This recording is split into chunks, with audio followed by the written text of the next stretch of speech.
So many of you, I have known you really before you've known yourselves. And to come in here and see that all of you have grown up. You're on your own paths and journeys to become young men and women in this world. It's an amazing thing. And my only house rule before I start, I only have two of them, okay? Just two of them. My first house rule is, if I'm going too fast or you have questions, don't be afraid to say, I need some time. The second house rule is, anyone and everyone can ask me a question, but Chanel is not even allowed to look at me during this presentation. Anybody else, you're free, but she's not allowed to even look at me in this presentation. You know, I'm just joking. But I'm so glad to be here with you all on this day. Is there a clicker for the PowerPoint?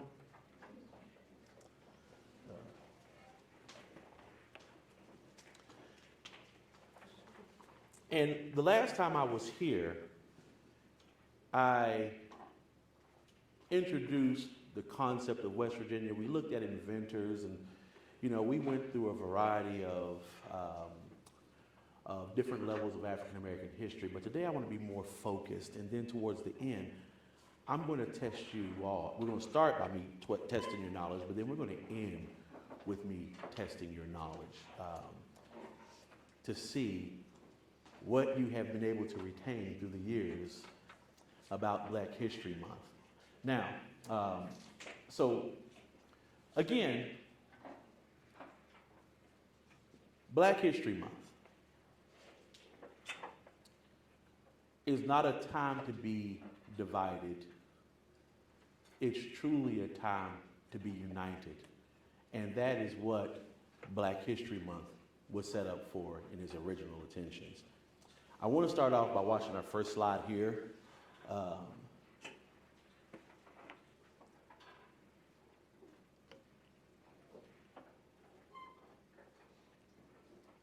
We're going to watch a short clip. Some of you all probably saw this already.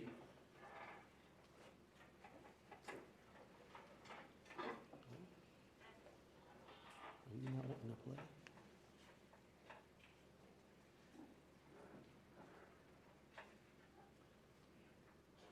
I'd just like to say for the record, sometimes these can be kind of mean to you. Right now, she's being mean.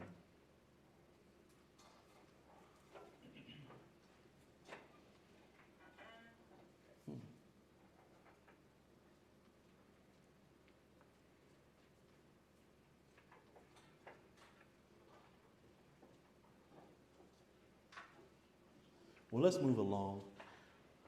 In this video, we have a gentleman who was upset.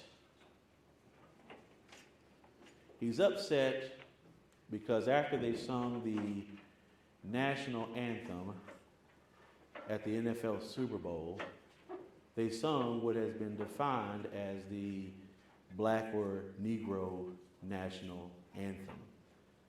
He says in his commentary that it's not only dividing the nation, he said it should also be illegal. And so we're not going to get into the politics of what he's talking about, but I want to talk to you all to see where you are at in terms of African American or Black History Month. So how many of you all think there should be a Black History Month, or should it be interwoven with American history? Why can't it be both? Why don't you think it be too? Why can't it be? I imagine some people would be maybe annoyed that so much focus is given on Black history, but it's important to acknowledge, because Black history doesn't only start independent of whatnot, it's look at entire American history. So you can't only look at the civil rights movement in February and say, okay, so that's Black history month. You can look at the Civil War, World War II, to the American Revolution. It's got to be looked at American history, and we need to get to look at it. Absolutely. That's good. That's a good. how many of you all think that February was the date assigned to us to African Americans, because it's the shortest month of the year? Why do you say that? I feel like it's a very easy cop out. Like, I feel like it was the last resort. You feel like it was a last resort? Okay. Anybody else want to add to that?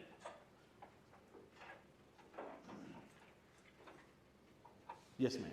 They wanted to show awareness to Black history, but they also just wanted to oppress us in a way to not show it fully.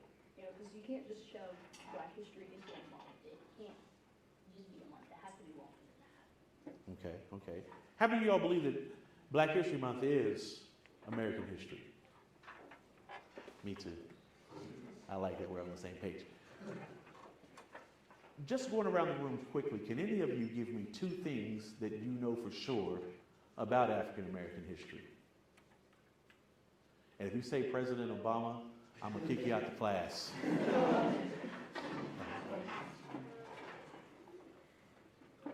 Don't be afraid. If you're wrong, I'm not going to let you know. I'm just going to go on.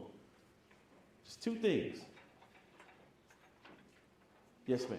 I know in my class, we just did Ruby Bridges, we did Sojourner Truth, Malcolm X, and now we're at Washington Selma to talk about civil rights, and we've done a numerous amount of things in my special education history class on Black History Month.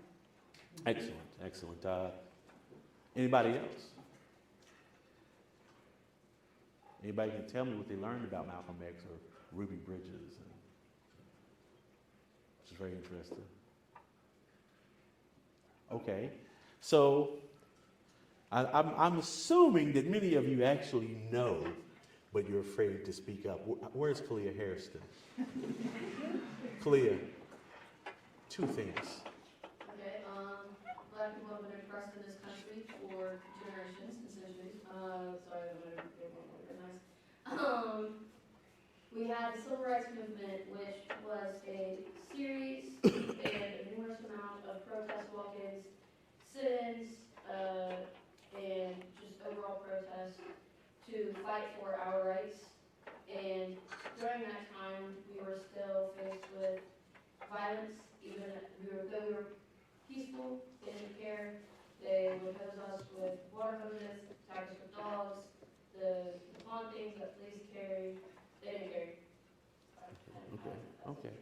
Okay, that's a part of history. Anybody else want to add? Yes. There was an activist group called the Black Panthers, and they fought for a more direct, and I don't want to say they were more quote-unquote like violent, but they wanted a more direct approach to attaining civil rights, and they wanted action taken now instead of waiting and postponing and maybe taking the more pacifist route. And then also the Harlem Renaissance was later on in history, but it was this movement in Harlem, New York, where a bunch of Black people came together. That's where we really get like the groundwork of modern day like Black culture. I feel like that's where we got like our jazz and our hip hop music and things like that. And so I wanted to bring you to the core why we're here, why we do what we do today. Because as the world becomes more integrated, sometimes the people who may not look like us can share their experiences and stories, and we can feel like complete strangers. So the whole idea of celebrating African American history was to teach children and adults at the time the roles and the contributions and the struggles of African Americans in America. Okay? Now, going to my next slide. And I promise you guys, I'm not going to PowerPoint you to death. I don't do that anymore. I would like to start out again. Black History Month is not only celebrated in the United States, as you can see on the board, okay? It was created by Booker T. Washington because he believed that a race that has no knowledge of its history or past is a doomed race. Okay? So, when we talk about black history, we cannot discuss anything before we discuss the father of black history. You know, I know in most of your classes that you, or most of the shows you've watched, you've read about the black first of this, the black first of that, and that's not what my emphasis is on today. What I want to bring to you all is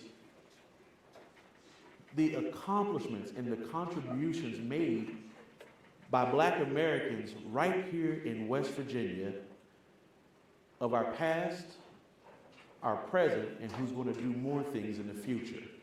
So we want to talk about West Virginians, because West Virginians, we're often depicted as uneducated. What else? Lazy. Say that again? Lazy. Lazy. What else? Rednecks. Rednecks. What else? Poor. Poor. Dogs. Thugs. Racist. Racist. Afraid. So we're often depicted, but what history has not done well in teaching us is that West Virginia has spearheaded a lot of things that impacted change in America since its founding, okay? And so when we come to Carter G. Woodson was actually from Virginia. But when his enslaved parents were emancipated and they learned they were building a free school for the coloreds in Huntington, West Virginia, his parents moved him to Huntington, West Virginia. He too, joining his father as the tradition of many families, he joined his father in working the salt mines and the coal mines. At the age of 17, he stated that he had mastered education, or basic education, by self-teaching himself. Does anyone know how old he was when he graduated high school? He went back to high school at 18. He graduated at 20. By the time he was 21, he moved on to Berea College, becoming the first African-American graduate from Berea College. From Berea College, he went on to study at other black institutions, in which eventually would lead him to creating what was called Negro History Week. Okay? And I could give you like a whole rundown in dates, but it takes up too much time. But when he founded what was called Negro History Week, now some say it started in Washington, D.C., but if you talk to a lot of his remaining family, which is only a few now, in Raleigh County, West Virginia, they'll tell you that he actually was promoting it long before he developed it in Washington, D.C. Negro History Week would eventually become Black History Month. Does anyone know why he chose February as Black History Month?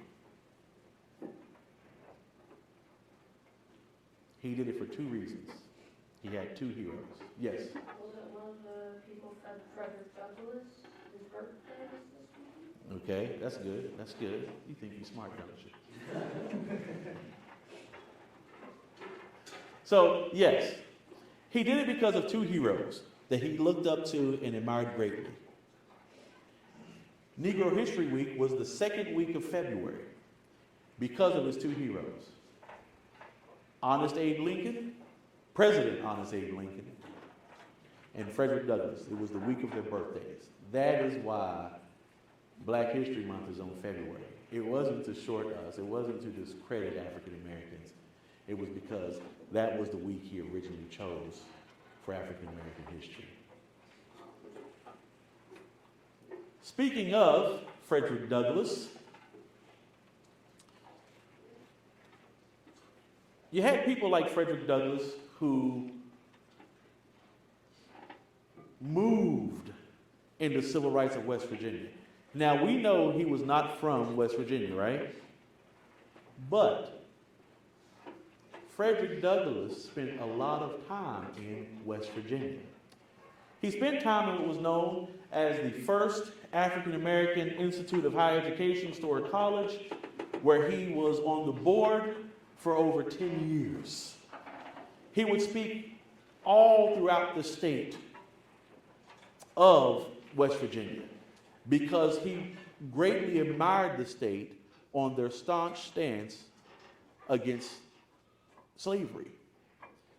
Often in his speeches, he would give highlights, or he would give what we would call, quote unquote, props to the state of West Virginia because they were leading the nation at that time in removing slavery, right? Because we stepped away from Virginia to become West Virginia, right? To get ahead of slavery. We knew it was going to end, so we stepped away from them. Virginia still stayed with the Confederacy, and they fought on the other side. So he continued. He also, prior to slavery ending, he was also known to sneak across the border to come to West Virginia to teach some of the slaves how to read and write. Frederick Douglass was a self-taught man. But he caught his master's kids smoking cigarettes one day. And when he caught them, he blackmailed them and told them he would tell their parents if they didn't teach him how to read. So they taught him how to read and write, and from that, his education bloomed. Frederick Douglass was a great influencer all across the United States. He still stands today. I can go on and on and on about Frederick Douglass because he's one of my favorites.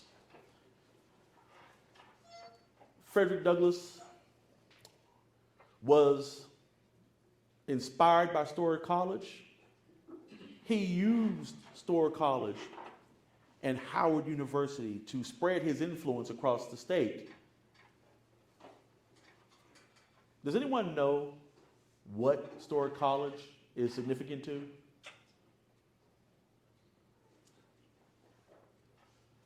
How many of y'all have heard the civil rights movement was trouble? Anyone ever heard that before? That activists are a bunch of troublemakers, and you've heard it before? Anybody else ever heard that before? People getting upset over the Black Lives Matter movement. Well, let me explain why West Virginia should never get upset over it. West Virginia was one of the leading states in spearheading the civil rights movement. In the 1920s, W.E.B. Du Bois, with his team that began actually in Ontario, Canada, was a part of the organization called the Niagara Movement. Niagara Movement, they combated discrimination and racism through legislation. They had their second meeting at Stewart College. When they had their second meeting at Stewart College, and you guys may want to keep me aware of times I'm going slow, I know I am. But when they had their second meeting at Stewart College, there was an argument that took place. He had an argument with the gentleman who we see here, Booker Teleferio Washington. W.E.B. Du Bois encouraged education to move on and advance in society, to become lawyers, to become teachers, things of that nature. Booker T. Washington, who was the founder of the Tuskegee Institute, disagreed with that. He felt African Americans should be more interested in agriculture and things of that nature, economics. So the fight between the two of them became so enraged that W.E. Du Bois, he vowed that if he ever saw him again, he was going to hit him upside the head with a brick. The two split ways. But from that meeting, right there, right here in West Virginia, it began the founding and the planning for the NAACP. So I hear so many West Virginians that are against the NAACP because they don't realize it was spearheaded right here in West Virginia. Booker T. Washington was a transplant from Virginia also. He was the son of slaves. His family also came to West Virginia, and they worked in the salt furnaces and the coal mines. And when you read their narratives, they talk about how so many people died because of the harsh conditions. So when you read their stories, oftentimes we read it like, okay, they worked in the mines and they worked in, the salt furnaces. But there's not enough emphasis given to the harsh conditions. Many men died. And oftentimes, African Americans would be the scapegoats or the leaders in testing these areas. So, we have areas like the Hawk Nest. They have a memorial to the 200 and some odd African Americans who died in the Silicon mines. They were unaware of what the sediment was that they was inhaling, but the men were coming out of those mines. They had stuff pouring out their ears, their eyes, their nose, and they would die. So these were in terrible conditions. He eventually would move to Malden, West Virginia. Malden, West Virginia, he would partner with the man who started the first African Baptist church. He would learn under him. He would go away to college. He would go to Hampton Institute. Then he would return to West Virginia and teach. He was appointed by the president at Hampton Institute to go and start a school. Not the college just yet, but a school in Alabama. And from that, Tuskegee, the Institute, the teaching college, transpired. Now, I don't want to focus too much on Booker T because we've got to talk about his wives. Oftentimes, history is, it's not told to its completeness simply because when a lot of people were writing history, it was still in a male-dominated field. So when they say that Booker T. Washington built Tuskegee Institute, it's kind of a misnomer because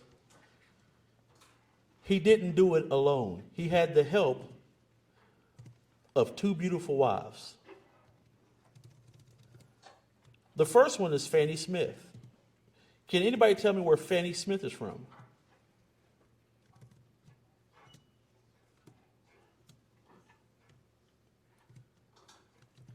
Anybody? Now think about what we're talking about today.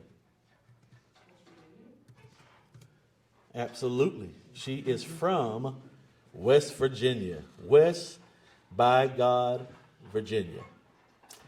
Let me get here.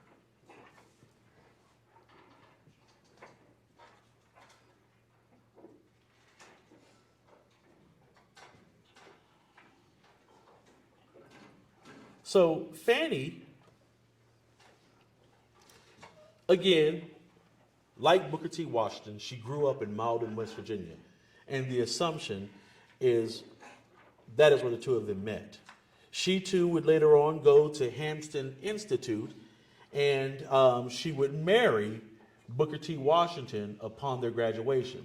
They didn't get married right away because 2 years in the middle of her college education, she couldn't afford to go to school. So she came back to Malden, West Virginia, believe it or not, to teach. And after graduating, she married Booker T. Okay, now, here's the thing about this.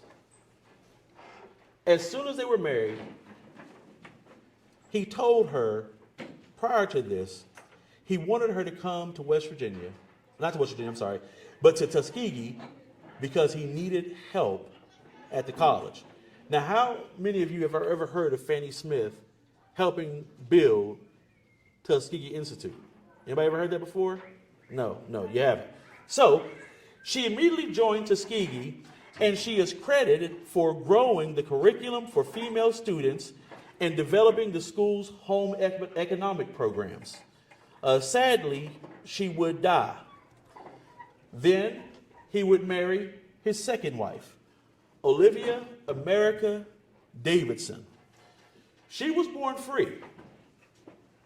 She was from Mercer County, West Virginia. At the age of 18, she moved to Mississippi to teach freed people and their children. And after 2 years of teaching in Mississippi, 4 years of teaching in Memphis, she enrolled at Hampton, where she would meet Booker T. Washington. Upon meeting her, at a commencement, she was given she was the keynote speaker for the particular celebration. They would meet for the first time. They would become married. And she also helped him build Tuskegee. She did curriculum development. She was an instructor. She was a fundraiser. And she was a builder. Also, the greatness that has come out of Storer College. Now, I'm not going to make this whole presentation about Storer College, I promise. It's unfortunate that Storer College is no longer a functioning college. But there was one other person who came out of Storer College. Not that person. Memphis T. Garrison. Anybody know who she is? I wanted to make sure that I highlighted females and women in the presentation because often they're excluded. I'm going to tell you something. Without women, there would be no civil rights movement. You understand this? You cannot say African American history is just my history because without white people, there would be no African American history. So what I'm trying to tell you all today is everybody had a foot in helping move this country forward from Jim Crow and slavery. Jim Crow and its ugly rules. Anybody? Memphis T. Garrison. Anyone know who she is? Why would you know who she is, right? She's not talked about. She was the first woman to lead the Gary branch of the NAACP. She was from McDowell County, West Virginia. She was a teacher. She was a community mediator. But she's famous for organizing the Gary branch of the NAACP.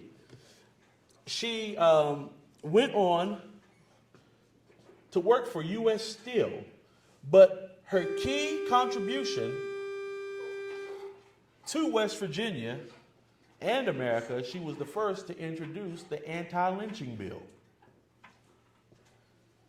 Now, in your politics, lately, we have heard of a reintroduction of the what? Anti-lynching bill.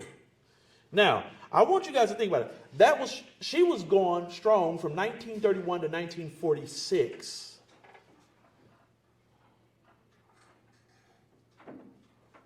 But was the bill passed? No. So we're at 2023, right? And we're still trying to push legislation for anti-lynching. Memphis, Tennessee Garrison was strong. She was a strong advocate. She was influenced. Now, I don't have him up, but J.R. Clifford. the attorney, the editor of the first African American newspaper. I could tell you everything about J.R. Clifford. I could go on and on and on. So what I'm trying to tell you about this person influencing this person, because the whole concept of someone pulling themselves up from their own bootstraps,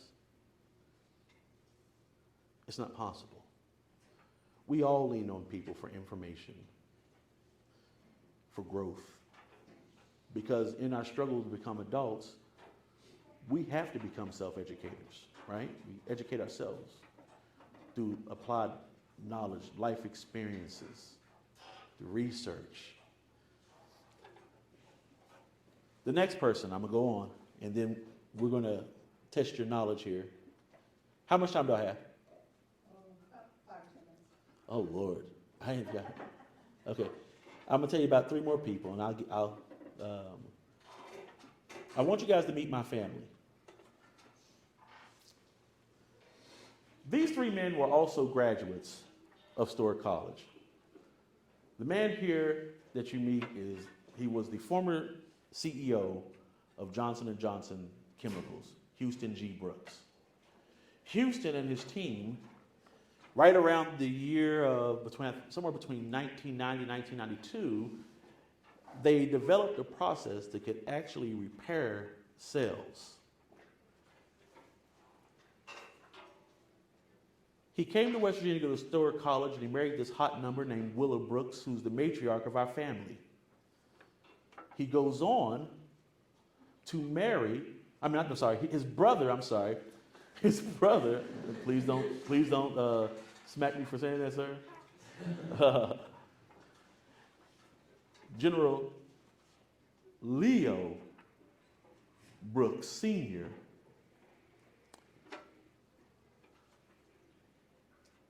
is a U.S. Brigade General. Now, here is his baby boy, Vincent, but in between the two, he has another son, Leo Vincent Brooks Jr., who is also a Brigade General. But if you recognize this man, he's retired Vincent Brooks. Vincent he was known as the assistant, right, to General Schwarzkopf during the Desert Storm War. Vincent, these men together, they are the only team in U.S. history where 3 sons have become high-ranking members of the United States Armed Forces. And I wanted to tell you all about them, because after them, it didn't stop. How many of you all know anybody who come out of Clarksburg, West Virginia, that has gone on to do great things? And then I'm going to shut it down. I'm so sorry I took so long on this. I keep without my transcript, I fall in love with the sound of my own voice. How many of you all know anybody from Clarksburg, West Virginia, that are doing significant things? Well, there's a graduate from Washington Irving, which today would be Robert C. Byrd. His name is Darius Billings. Darius Billings he is the vice president of marketing for the Athlete's Foot.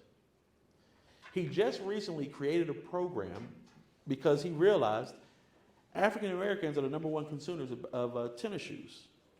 But he noticed there were no minority tennis shoe owners.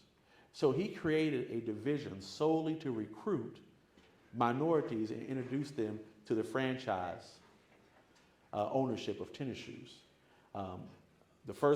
His first owner, Tasha Leonard Cobbs, the R&B and gospel singer. Kevin Helm.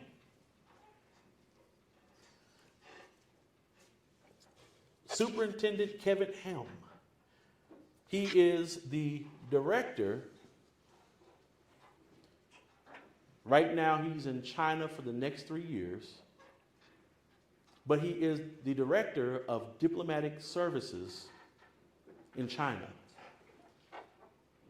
I'm telling you all this because these men came from nothing, but through their toils and their struggles, they built something. Everyone that we've talked about today. Kevin grew up hard in Clarksburg just like the rest of us. I grew up with him, so I can tell you that. Upon graduating WVU, he was a band major. He got a job with the IRS. The IRS at the time was building their affirmative action plan, and they realized they did not have enough African American, I don't want to say soldiers, but officers in their task force. So they recruited a band major / accountant to become a task force agent. He liked it so much that Colin Powell recruited him to join the diplomatic forces. So a lot of times when you would see Colin Powell in years past, he would be in the rear of him. And later on he would just grow and he would grow and he would grow. William Harker, probably one of the wealthiest men to leave West Virginia. I won't tell you too much of his business. He was a graduate from Washington Lee University. He went on to complete his Juris Doctorate at WVU.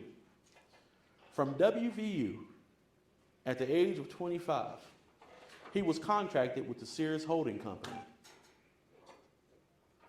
You know what his beginning salary was? $1 million at the age of 25. Today he has his own investment firm, which generates 36 billion in revenue. So I'm going to close on this note. Each and every one of you in here are Black history. I don't care if you're white, I don't care if you're Hispanic, Latino, Black, because we all labored in this country together. And every day that you work together as a community to make change, to embrace differences, you keep the legacy of our history alive. So as we close today, I want you to think about where you are now and see yourself 5 years today. But when you see yourself 5 years from today, don't see the difficulties that you're going through. Rejoice in the obstacles that you're going to overcome. And that's how you begin to make history. I can tell you, and I'll give you two other people I want you to think about. Rosalind Ortiz and Arlene, we call her Elizabeth Dooley. They're both presidents of colleges in Florida. Coal miner kids who went on in life to do big things. Much older than you, but not too much older than me. That's all I have for today.